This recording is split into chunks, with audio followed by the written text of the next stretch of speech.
So after 1 month of planting, ayun na. So masikip na siya, no? Masikip na yung ating prawn. So ano yung purpose ng ating prawn, mga kakao lover?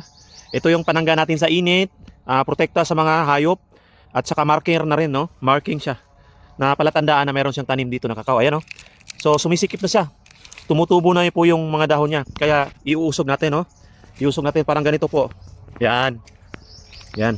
Nakausog na po siya. Yan, kasi nag-flashing na siya. Tapos may mga flashing na po siya. Tapos medyo masikip na sa area. So iusog lang yung ano. So need pa rin sa dito sa lugar natin, need ko pa rin lagyan ng front, no? Ibig sabihin may takip pa rin siya para ma-control natin yung ating init. Kasi need pa talaga ng shading pag maliit pa ating kakao. Kaya ganun po 'yon dito. Depende po sa lugar niyo, no? Basta yung kakao tumutubo 'yan. Maganda yung kakao nasa ano lang 20 degree hanggang 32 degree. 'Yon. Pag masyado mainit, aabot ka sa 40 degree. So mahirapan ang ating kakao, no? Mas mabilis siyang masisira yung mga dahon sa sobrang init. So dapat talaga sa kakao, tinitingnan natin yung temperature natin kung saan tayo. Saan natin itinanim, no? Saan? Sa Davao ba? Sa Mindanao ba? Sa Luzon, Visayas?